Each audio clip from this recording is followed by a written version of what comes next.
आज रामनवमी आज कर्तक खपुरिया स्थित आज रथ काठ चिरटा आरंभ हम। आज पुरी आसला जगन्नाथ महाप्रभु ठारू माल महार्द पतनी ये सब दिखाई आज रथ काठ शुभारंभ आरंभ कला। यापर आज तीनोटी ढौरा काठ आम तीन ठाकुर घर अर पाइका प्रस्तुत कर चाप काठ पटा सब चिरा चलो पई पई क्रम अनुसार सब चलो कम ये कम रथ शेष होला पर्यंत चली ना ये जीव कि पुरी हणा हम पुरी की जाइए ये 422 खंड काठ आस। प्रथम थर मोर भी अनुभूति है जे जगन्नाथ रथ काठ चिरा है आ 3 खंड काठ आसी धौरा काठ जोटा कि मत भी देखी खुशी लगे जे जगन्नाथ आम कि सेवा करूँ आ वन उपखंड में जॉइन कराया यहाँ मोर गोटे प्रथम खुशी अनुभूति जोटा मत निजक भी संतुष्टि लगिला जे विश्व प्रसिद्ध रथ यात्रा मु किछि काम करि किछि सेवाकारी भाव में ये जॉइन करि ए परंपरा आगु जारी रहिबो बहुत समय पे आगु होइथिला कोरोना बेले भी ये परंपरा चली कोरोना परे भी ये परंपरा चली आगु परंपरा जारी रहिबो। रथ काठ आसो रामनवमी पूजा हम अनुकूल हम आज काठ कटा चिरा हम रथ निर्माण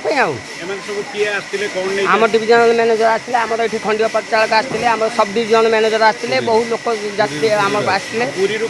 पुरी सब आज्ञामाला आसला ये आज्ञामाला देले अनुकूल है काठ 3 खंड काठ कटा हम 26 फुट धीरे धीरे आस्ते कटिंग है जीव आमर प्रत्येक वर्ष परी चलित वर्ष मान शुभ टाइम पहुँची टाइम जो टाइम निर्दिष्ट टाइम पुरी आसी पहुँची पूजा कार्य करी आम चिरट कार्य आरंभ कलु से 3 खंड धौरा काठ जोटार कि आनुमानिक 25 घन फुट चिरावाई दिगला से 3टी एक काठर जी बाहर आउटन आउट पर से भी आम कहूँ आपको केते बाहर बोली बर्तमान चिरा चली प्रत्येक जगन्नाथ फासी असन धौरा मई शिमिली राई प्लस आमर हूँ बौल काठ से ठाकुर ताल ये सब गछ लगुच ये कम रहुड़ा यात्रा पर्यंत रही रथ यात्रा 2 दिन पूर्व सब कार्य समापन करें देवु तापर यदि कौटी कौन भांगीगला कि कौन होगा कौन असुविधा आम पूरा अलर्ट हो रही बाहुड़ा यात्रा पर्यंत। आज रामनवमी अवसर में आम एक खपुरिया कर्तक आसू रथ काठ चिरट अनुकूल करने यही दिन ठार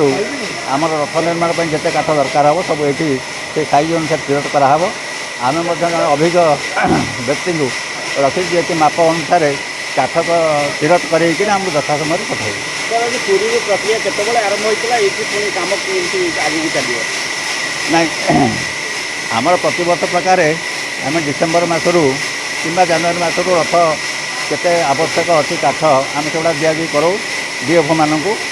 आने काठ पठाती केतेटा काठ कौटी जीव आम से निर्धारित करदेचु से अनुसार से काठ पठेबे आसे अनुसार चिरट भी हो। आज गोटे शुभ दिन कह हाँ निश्चित भाव में आज एक शुभ दिन रामनवमी बहुत दिन पुरातन कालू रामनवमी रथ काठ चिरट अनुकूल ही आस। Thank you. किंतु प्रथम थर मु देखिली मु जानी जे चिरा हुए मु किंतु केबे मु देखी नथिली आज खबर पाइली जंती आज आसिली देखिए